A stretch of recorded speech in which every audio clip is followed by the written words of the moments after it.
जफर इस्लाम साहब, ये जो कंफ्यूजन है ये दूर करने की जिम्मेदारी आपकी है। यही मैंने आपसे पहले पूछा था कि अगर ये नैरेटिव जा रहा है कि आप मुसलमान विरोधी हैं तो ये जिम्मेदारी किसकी है? ये आपकी है कि आप दूर करेंगे, जो डायरेक्ट फैल रहा है यूसीसी को लेकर आप खत्म करेंगे। देखिए, पहली बात तो मैं एक बात और कहना चाहता हूँ, किसी भी समाज, किसी भी मजहब का धर्म गुरु हो, चाहे मौलाना हो चाहे सबको किसी को अपमानित करके बात नहीं कर सकते। सबको मान सम्मान करके बात ही करना पड़ेगा। ये हम भारतीय जनता पार्टी के एक सिविलाइज्ड डिबेट करने की हमारी जो कोशिश होती है बराबर, और एक डिसिप्लिन सोल्जर की तरह मैं कह रहा हूँ कि किसी भी धर्म गुरु को हम अपमानित नहीं करके बात कर सकते। अगर इस शो में किसी ने कहा है तो उसको भी इसका ध्यान रखना चाहिए। किसी की भी किसी पे आस्था हो सकती है और उसको गलत तरीके से नहीं रिप्रेजेंट करना चाहिए, पहली बात। और धर्म गुरु के बारे में हमके धर्म के इतनी हमारी जानकारी नहीं है, ना किसी बैठे हुए यहाँ पर 5 लोग हैं उनकी धर्म के बारे में जानकारी है, तो किसी पे टीका टिप्पणी धर्म के बारे में करने से पहले सोचना चाहिए। इसलिए मैं किसी धर्मों के बारे में टीका टिप्पणी नहीं कर रहा हूँ, मैं तो सिर्फ संविधान की बात कर रहा हूँ। और मैं ये कह रहा हूँ कि जिस तरह से क्रिमिनल लॉ आज सब पे है कि नहीं, सब पे लागू है कि नहीं, इस देश में कानून जो है क्रिमिनल लॉ सब पे लागू है। उसी तरह सिविल लॉ जब बनेगा, यूनिफॉर्म सिविल कोड बनेगा, तो आप यकीन मानिए जब कंसल्टेटिव प्रोसेस में आप इसको इधर उधर डाइग्रेस करने की मत कोशिश कीजिए, उधर कोई दूसरा कलर के देने की मत कोशिश कीजिए। ये हर चीज उसी तरह से कंसल्टेटिव प्रोसेस के होगा। अगर मुस्लिम समाज में कुछ कमियां हैं तो वो ठीक होंगी, अगर हिंदू समाज में कुछ कमियां तो वो भी ठीक होंगी, किसी और समाज में कुछ कमियां तो वो भी ठीक होंगी।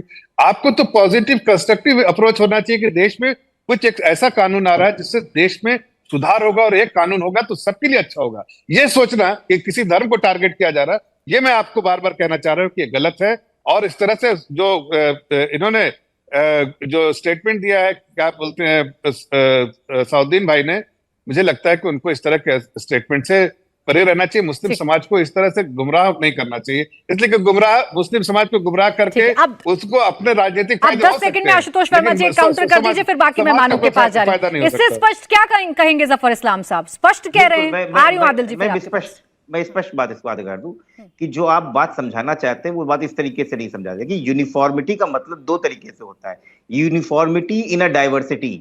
अगर आप बार बार क्रिमिनल लॉ की बात कर रहे हैं, क्रिमिनल लॉ में सजा होती है जिसमें स्टेट की हर समय एक पार्टी होती है। क्राइम कोई भी करे, स्टेट एक तरफ पार्टी होती है। तो पूरे देश में एक लेक्स लोसाई होता है, पूरे देश का एक लॉ होता है।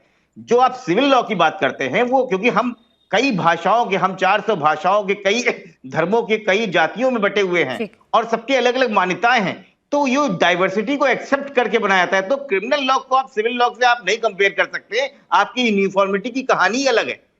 आप जब भी आप होने तो दीजिए आशुतोष जी, आप क्यों अभी शफीकुर रहमान साहब की स्टेटमेंट आप पढ़ लीजिएगा एक बार। मैं आपसे अर्ज कर रहा हूँ दिखाना चाहिए जो कह रहे हैं कि अभी राजनाथ सिंह जी की महिलाओं के बारे में, सुनिए, महिलाओं के बारे में उन्होंने कितने अपमानजनक बात कही उन्होंने महिलाओं के बारे में। आप डिबेट मत कीजिए, डिरेल मत कीजिए। अच्छा चलिए ठीक है। अभी राजनाथ सिंह जी ने क्या बोला और वर्ग साहब ने क्या बोला है, वर्ग साहब को दिखाना चाहिए। अच्छा चलिए ठीक है, ये भी दिखा दूंगी। मैं पहले आदिल जी का कमेंट ले लूं। मैं अब आदिल जी का कमेंट ले लूं, चूंकि आपने कहा कि सरकार बात नहीं करती, इसलिए मैं जफर साहब के पास गई थी। 1 सेकंड रुक जाइए। अब आदिल हसन जी, सीधा सीधा बहुत साफ साफ शब्दों में अभी जफर इस्लाम साहब ने कहा कि किसी भी धर्म में कोई भी कुरीति है, कहीं पर कोई अन्याय हो रहा है, महिलाओं के साथ खत्म नहीं हुआ इस देश से, तो ये सबको खत्म करने के लिए, सिर्फ मुसलमानों के लिए नहीं। खत्म हुआ कि नहीं? सती खत्म हुआ कि नहीं इस देश से? बताइए। आखिर कानून में संशोधन करके ही सती खत्म हुआ ना। ठीक है ठीक है। पहले तो ये तो ट्रेडिशन चल रहा था। जफर जी 1 सेकंड बात आने उसको खत्म किया, समाज के लिए सही नहीं था इसलिए सती खत्म किया गया। ठीक है सर, ठीक है। उसी तरह से शादियों में बहुत सारी चीजें जो जफर जी, अब 1 सेकंड बात आने दीजिए आदिल साहब की। वो हिंदू कोड बता रहे हैं बार बार, ऐसे बोलिए। मैम बार बार बोल रहे हैं जफर भाई, इस देश में 50-50 किलोमीटर में वेशभूषा खान पान अलग है। जफर भाई से आप बतलाइए ना, जफर भाई 10 आदमी का भी नाम बतलाइए जो 4 शादी किया है। आप ही बतलाइए ना, शुरुआत आप ही बतलाइए कि कहाँ आपने कभी देखा है। मैंने अब जिंदगी में अपनी कभी नहीं देखा है।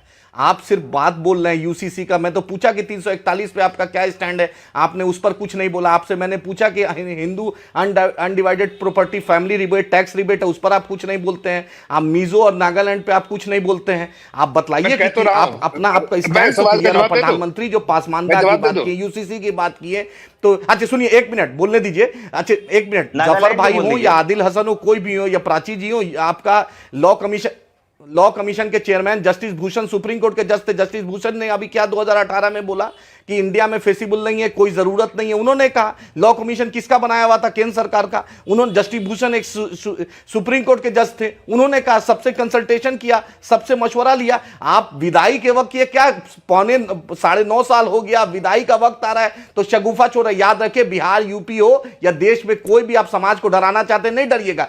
ईसाई हो, बुद्ध हो, पारसी हो, मुसलमान हो, ट्राइबल हो या इवन हिंदू कम्युनिटी है, वो आपके साथ नहीं रहेगी। याद रखिए, आप पूछ रहा है टमाटर का दाम कितना है, पूछ रहा है पेट्रोल का दाम कितना है, रोजगार पे पूछ रहा है। आदिल जी, वोटों की राजनीति कौन डरा रहा है?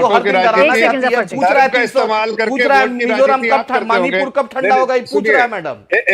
मैं तो पूछ रहा है मणिपुर ठंडा कब होगा। किसी मुसलमान को बनाइए एमपी, बनाइए जफर भाई, आप ही को बना दे फिर से मोदी जी।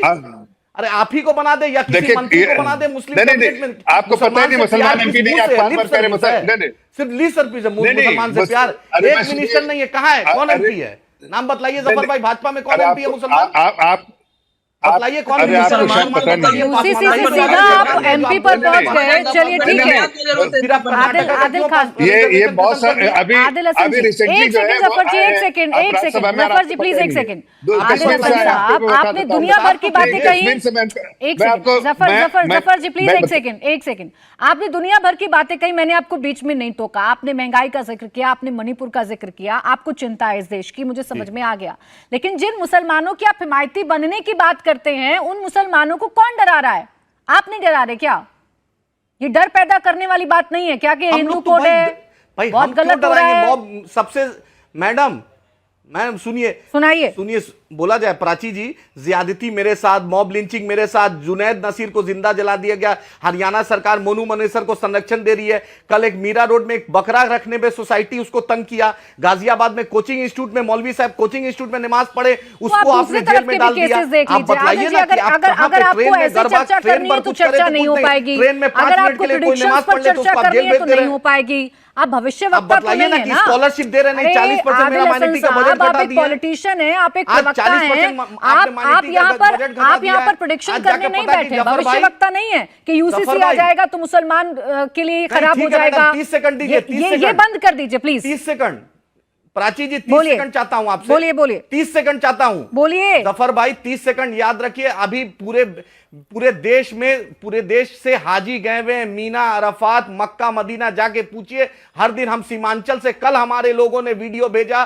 फोटो भेजा कि एक टेंट पे 100 औरतें को रखा जा रहा है, 100 200 मर्दों को रखा जा रहा है, उनको सोने का व्यवस्था नहीं है। आपकी माइनॉरिटी वेलफेयर मिनिस्टर क्या कर रहा है? आदिल हसन साहब, ये आपके मुद्दे वाजिब हैं, लेकिन इसे सीधा यूसीसी से अगर जोड़ देंगे तो फिर अरे सुनिए आदिल जी, आपकी चिंताएं सारी वाजिब हैं। अगर ऐसा कुछ हो रहा है तो सरकार उस तरफ ध्यान दे, इस पर भी सवाल कर लिया जाएगा। लेकिन इसे यूसीसी से जोड़ दिया आपने, कनेक्शन बताइए यूसीसी से। रुक जाइए अब एक सेकंड। इंडिया टीवी हर वक्त हर जगह डाउनलोड करने के लिए सर्च करें India TV news Google play store या ऐप स्टोर पर।